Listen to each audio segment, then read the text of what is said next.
So yun po guys, magandang araw po sa lahat, especially po sa mga charity viewers po dyan ng PB Team at sa mga Chris Paunatics po na sobrang nagmamahal po sa tambalan nila Krishna at saka ni Sir Paul or ang Chris Pao nga po. So in this video po is another topic po yung pag-uusapan natin na alam kong sobrang natutuwa po talaga ang mga supporters ni Pugong Biyahero sa kanya dahil nga po sa alam po yung grabe po yung respeto na kanyang ibinibigay nga po kay Krishna. Kasi doon nga po sa vlog po nila kung saan nga po is nagpaliwanag sila about nga po sa hindi nila pagpapansinan ay may sinabi nga po si Sir Paul doon about nga po sa kanilang dalawa ni Krishna na hindi nga daw po sila magkatabi matulog. Sabi po ni Sir Paul na hindi pwedeng magtabi silang matulog dahil nga po malaki po yung respeto nga po niya kay Krishna. So doon pa lamang po is talaga nakikita po natin kung anong klaseng tao si Sir Paul, kung gaano nga po siya or gaano nga ba kalaki yung kanyang respeto nga po sa kanyang minamahal nga po na si Krishna. At talagang iba si Sir Paul kasi kung ibang mga lalaki yon, ibang mga tao ay talagang magtatabi kahit na hindi pa nga sila, 'di ba? Kadalasan sa mga naririnig po natin ng mga balita is kahit hindi pa magka-jowa, hindi pa magka-relasyon is may nangyayari na po hindi maganda sa kanila, nagtatabi na po sa pagtulog. But then itong sila Sir Paul tsaka si Krishna, kahit na officially na sila na nga po ay wala pong or hindi po nangyari, hindi sumagi sa isipan ni Sir Paul na tumabi nga po siya sa pagtulog kay Krishna. So ibig sabihin lamang po talaga is napakalaki po ng kanyang respeto sa kay Krishna, napakalaki po ng kanyang respeto or pananampalataya sa ating Panginoon kasi ito yung mga bagay po na iyon, yung pagtabi nga po sa isang babae ay ano po yun kumbaga kailangan muna ng basbas mula sa Panginoon at ang basbas po na iyon is yun po yung tinatawag nga po nating kasal. So siguro yun ang gusto ni Sir Paul na makasal muna bago sila magtabi nga po ni Krishna, which is napakaganda po nun kasi talagang sinusunod ni Sir Paul yung kautusan po ng ating Panginoon. At mas lalong alam kong mas lalong mas lalong natutuwa, mas lalong humahanga nga po yung mga tao kay Sir Paul kasi ang buong akala po natin, or hindi man siguro lahat pero yung iba siguro inaakala na dahil nga po officially sila na nga po, isang buwan na nga po ang nakalipas ay baka nagtabi na po sila sa pagtulog, ganito ganyan, but then wala pong ganoong nangyari. So nakakatuwa lamang po ito si Sir Paul kasi ay ulit ko nga po, napakalaki po ng respeto po niya kay Krishna. At maging si Krishna din naman, alam ko naman na malaki ang kanyang respeto kay Sir Paul, malaki ang kanyang respeto sa kanyang sarili din po. Kaya hindi po nangyayari yung mga iniisip po ng iba na mga ganoon nga po. Kaya nagkapasalamat po tayo ng malaki sa kay Sir Paul sa malaking respeto para ibinibigay po niya kay Krishna. At ito po, basahin po natin yung ilan po sa mga komento ng mga taong nagmamahal po talaga sa Chris Pao at sobrang natutuwa nga po sa pagbibigay respeto ni Sir Paul para sa kanyang langlang na si Krishna. So ito po, pasensya na po pala kayo kasi sinisipon po ako na parang ang po dito sa ilong ko tsaka dito sa ngalangala, ang parang very uncomfortable po yung feeling ko. Pero anyway po, ito po ipupatuloy po natin. Ayon nga po kay Eva Buenaventura, sa tagal ko ng silent viewer ng PG, kitang-kita ko na napaka-respectful ni Sir Paul. Sir Paul, yes. Yun nga po, napaka-respectful nga po ni Sir Paul. Hindi lang po kay Krishna, hindi lang po sa relasyon nila ni Krishna, kundi maging sa lahat po ng mga taong nakakasalamuha po nila. Talagang malaki po yung respeto ni Sir Paul po sa lahat. Imagine guys, yung yung pag-vlog pa lamang po nila kapag umakyat po si Sir Paul sa bahay ng mga katutubo, talagang iniiwanan po niya ang kanyang suot na sapatos or pa man suot po niya, tsinelas, kasi po yun yun po yung itanda ng respeto po niya sa mga taong nakakasalamuha po niya, especially po sa mga katutubo. Kaya noon pa man po is malaki na po talaga ang respeto ni Sir Paul sa lahat po ng mga nakakasalamuha po niya. From Lani Tansyong ko, ayan. Basta ako PBTeam ako at enjoy ako sa lahat ng vlog na pinapanood ko. Relax lang Sir Paul, silent viewer po ako, bihira po ako mag-comment. Basta gusto ko lang manood sa lahat ng mga vlog mo, lalo na ngayon sa Chris Pao na dagdagan.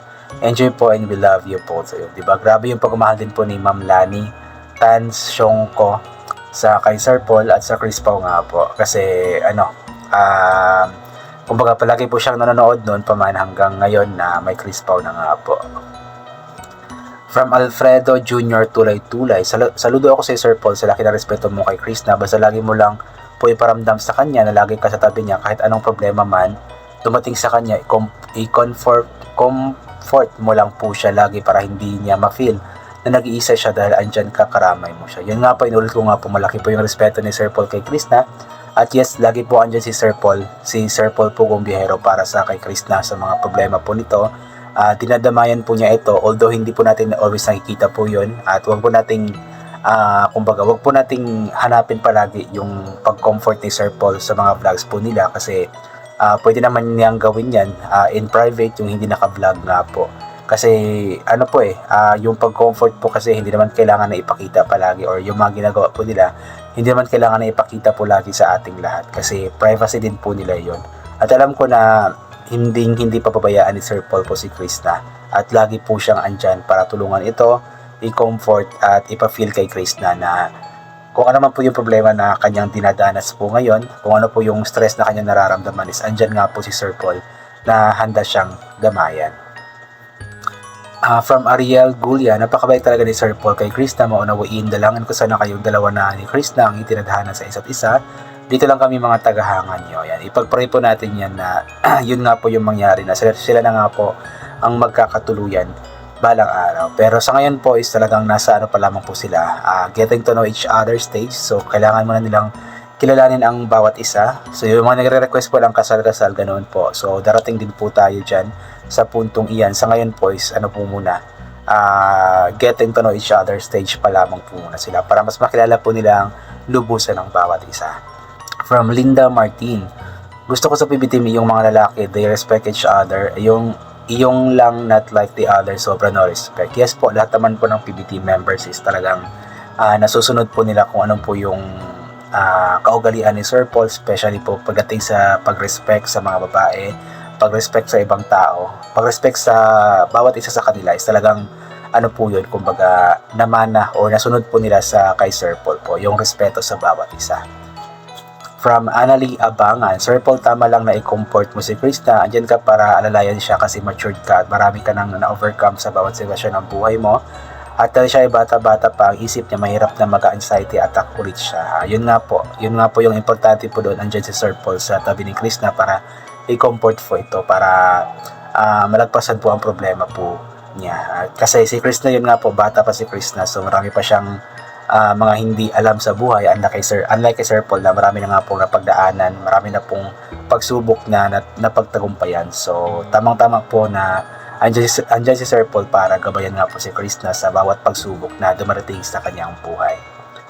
From Lordesita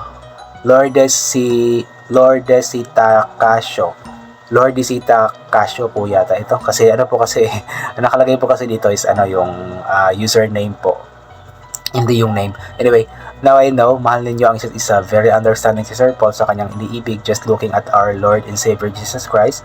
Seek Him in biblical principles. Yes naman po, kita-kita naman po natin yung pagmamahalan po nila sa bawat isa. Although sinasabi po ng iba na walang sila, but then alam ko po na merong sila po, at abangan po natin yung mga susunod pa pong kabanata ng kanilang pagmamahalan. From Lorna Coliarga, si Sir Paul, naniwala ako na forever na kayo ni Chris, na happy ako sa inyong dalawa. At nakikita ko na rin kay Chris na mahal ka na Sir Paul. God bless you both, hoping makasal na kayo para magka-baby. Actually, kitang-kita naman po natin na dati is parang joke-joke lamang po yun kay Chris na, but then suddenly parang nahulog na rin po yung loob ni Chris na kay Sir Paul dahil nga po sa lambing nito, sa pagmamahal nito, sa mga tulong, pagko-comfort na ginagawa nga po sa kanya. At yung pagkasal nga po at magka-baby, darating din po tayo dyan. So wag po tayong magmadali kasi mahirap pong magmadali. At ito po mula kay Maria Teresa Agbo. Yes po Sir Paul, ay private yun na lang po kapag speaking sa relasyon nyo, di dapat isalin nyo kapag nag-emission kayo. Yes, ganoon naman talaga dapat. Yung mga about nga po sa mga relasyon po nila, pwede naman po yun na wag nang isali sa vlog. Although may mga times na nagkukulitan, nagsusweetan, pero yung mga napaka-deep na po na about sa relation po nila is hindi na po kailangan yun sa atin kasi private na po yun. So anyway, yun po, hanggang dito na lang po muna itong gagawin ko na reaction video. So God bless po sa ating lahat at bye for now po.